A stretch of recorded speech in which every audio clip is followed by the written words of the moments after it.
What's happening, guys? Episode 8 of the Fulham career mode on FC 26. We're starting off with some technical difficulties. You can see we're already 1-0 down to Liverpool. I haven't showed the goals. We're already in the second half. Something happened to the footage, boys. It wasn't there. Loaded up, it just wasn't there at all. Really don't know what happened. Don't know how to fix it. Don't know if I can fix it. It's just gone. But we move forward, we move on. Just know it's an Isak goal. So added to his kind of tally in the race for the golden boot against our man. But we did give away a penalty. We did save the penalty though. So not all too bad in the end of things. But I mean, apart from the goal, it was another very, very, very dull, boring game against the big six team. So sliders are definitely 100% going to have to be adjusted. I think we'll do it next season just to kind of keep with the continuity of the save. But you saw that black flash. I think that's where the kind of footage kind of messed up, corrupted. That was happening a lot, even through the second half. For some reason though, the first half just didn't record. The second half recorded, but with those black flashes here and there. But yeah, Isak scored against us. They win 1-0. A very dull game, to say the least. Bit of transfer action. Tom Kearney will be going to Turkey on a free transfer once his contract expires. I didn't really fancy extending his contract. The same was going to be said about Jimenez. Muniz we have extended. Adama Traore we're going to look to extend should he kind of allow us. Another game against a big six team. Another 0-0, another boring result. Move on. We're just going to have to adjust the sliders next season. But we come into this one, the FA Cup. We wanted a little cup run in the Carabao Cup. Didn't quite work out when we faced City. Can we do the same in the FA Cup? Can we get a little bit further? Can we kind of get a bit of the luck of the draw and maybe go a bit further than we did in the Carabao? Well, 20 minutes in against Championship QPR. Bit of a local kind of rivalry derby game. But you can see very, very, very rotated team. Noticed in this game, because Sessegnon has gone to Crystal Palace, we have no backup for Anthony Robinson. So directly after this game, we are going to go out of our way and sign a backup left back. As Tom Kearney, the man who will be leaving us in a number of months, does score on his first appearance in the FA Cup. And this is what the cup's for. Rest the starters, start the backup, maybe put in some performances that can see you getting into the first 11.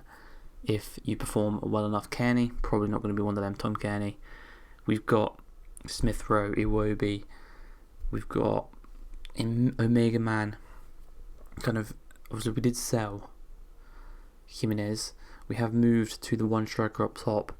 But Kevin, Chukwueze, not Chukwuemeka, different player. Could be a good signing though.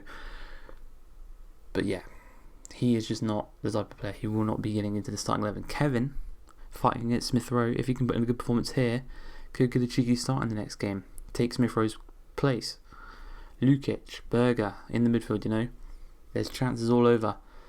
Unfortunately, another one is Omega Man. Omega Man is undroppable. The geezer scored 13 goals in the Premier League this season. Muniz, he's got a couple at the beginning of the season, but one goal against QPR is not going to make me drop our star boy up top, unfortunately for Muniz. But you can see we've actually subbed on a couple of the youth academy players. Wilson, obviously, we loaned out Marriott and Josh King in the previous episode. This episode, we're going to look for some loans for some of our other youth academy players that are kind of similarly touted talents to those two names that I did just mention. And obviously, I think loaning, it used to be difficult on career mode. Obviously, I took a break I don't know if it's easy to do now. It's hard to do. It seemed fairly easy to do with Marriott and Josh King. I seem to get a lot of offers for them, so fingers crossed the same can happen for the likes of Wilson. For our goalkeeper, I believe it's called Wood. And then we also have an American centre-back as well. But similar to the King and the Marriott deals, I'm going to try and keep it realistic. Unfortunately, though, we didn't play Chukwueze enough at the start of the season. We tried to kind of backload that quickly. Get him a lot of appearances, didn't quite impress the Milan board enough. And they have recalled him. So that is going to be forcing us to put Iwobi to the right hand side. Smith Rowe is going to stay on the left hand side. We're going to need an attacking midfielder. Kearney's leaving, so I'm not going to play him. I don't want to develop a player that's not going to be here in a couple of months, so we will look to sign an attacking midfielder. But you can see the left back we're going for, Harrison Burrows, 23 years old, 75 overall, young English left back to be the backup to Anthony Robinson. I think there's a proper good signing this could be. Relatively cheap on both his contract and his transfer value, and I think he could put in a good little performance for us throughout the remainder of this season, popping up here and there. £7 million, and you can see here the board absolutely loves it, an A rating for that transfer. And I thought, with Jimenez gone, with Muniz not being the best, how about we go and try and maybe work a bit of magic? Gabriel Jesus, he's 28 years old and he's not starting for Arsenal. He gets injured a few times, yeah, fair play, but he should be starting week in, week out for a team. He's a quality striker. Unfortunately, we couldn't really negotiate anything with Mikel Arteta.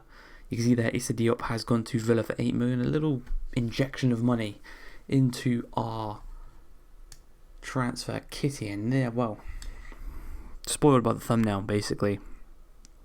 We do go and get Mason Mount. We're bringing him back to London. A couple of years in United didn't quite work out, maybe how he'd thought. He's 27 years old. Should be in the prime of his career. We're going to bring him back down to London. We're going to pop him in that attacking midfield position. Give him the creativity to just roam about the place. Get back to his best. Back in the Chelsea days under Tuchel. On the half-turn. Mason Mount on the half-turn. Give him that number 7. Let him cook. Used to love Mason Mount. Used to absolutely adore him, but since that United move, it's just not been the same. But you can see we are getting the moves. Wilson has gone to Swansea. Nelson has gone to Genoa, and then Hood has gone to Turkey. Hood, he's a goalkeeper. He's gone for 2 years. The other two have gone for 6 months.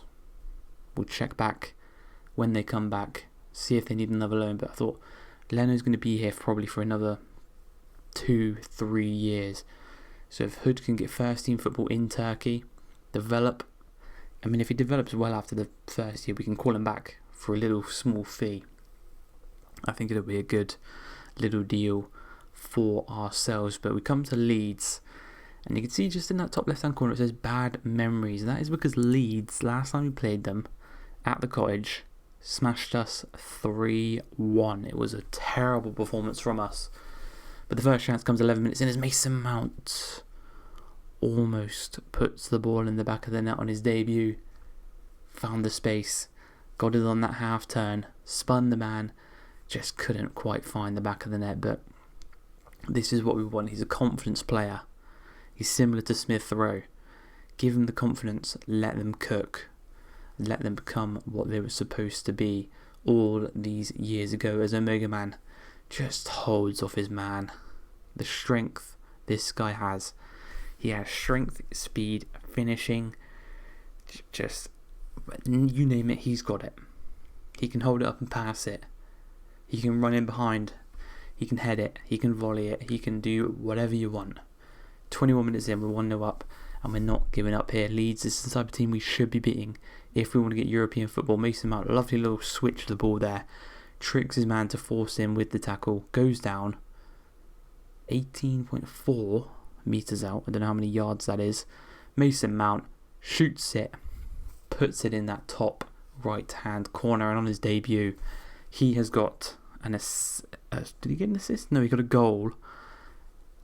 5 appearances, you can see that he made 4 for United, 1 for us. On his debut he goes and gets a goal.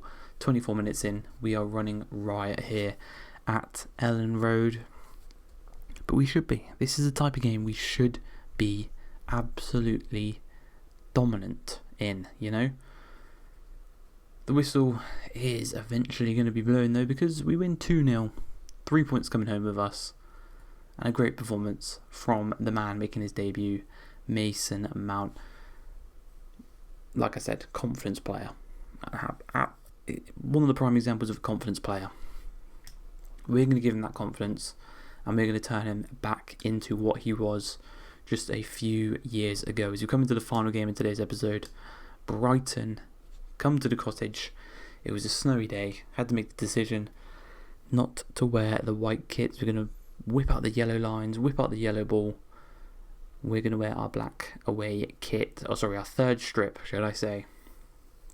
Because I thought it was going to be a lot more snowy than it actually ended up being. And I thought that we might be a bit more kind of with the white kit disguised into the pitch. Didn't really end up being that way. But we move.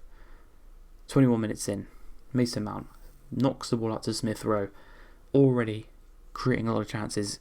Again, he had a chance early on against Leeds in the previous game. Didn't quite score that one. Same thing happens here against Brighton, but he's getting into the positions where we want him to be. Smith Rowe, just a lovely little turn, finds Kobe Manu. He finds Sander Berger. Berger flicks it onto Mason Mount. Got the option, finds Iwobi, chests it down brilliantly, turns past his man in the middle. He's just going to charge to the byline. Mace on the spin, put to the cross. Lovely first touch and a lovely finish from Kobe Manu. 1 goal for him in his first, well, he's a midfielder. This is his first goal. It's still a very nice goal, and he's been probably one of our better performers throughout this season. And if there's a chance, even the slightest of chances, we can get him on a permanent next season, I think we should do exactly that. As Mason Mount, he's thriving right now, plays through Omega Man. That is 2 assists to his name already. And you can already feel the confidence starting to come back into him. He's playing these balls. He's doing the fancy flicks, the tricks. Money Mace could be well and truly back. And all it took was a little transfer down to Fulham, a little trip back down to London, under the leadership of ourselves. As Smith Rowe, even he's whipping out the tricks. He finds Robinson, whips it in, and literally the most insane finish you're ever going to see. I'm going to show it from the alternate angles here, but Omega makes it his 16th goal in 23 appearances. Just a slight glance when he's making the run, he knows where the ball's going to be, and he just hits it on the volley without even turning back. Makes it 3-0. An absolute dominant performance from ourselves. Burrow's actually going to come on and make his debut, so the Anthony Robinson cross was going to be his final touch of the game, and that is going to be how we see this game out. A 3-0 dominant performance after a 2-0 dominant performance against Leeds, and our push for European football is back on. We kind of mellowed out a little bit in that kind of December, early January period, but we're back. Omega Man's back. Mason Mount is here. Next episode we're going to have deadline day. Might be a few signings. We've not got the most money left. Hope you guys have enjoyed this one though. If you have, please like, subscribe, and peace.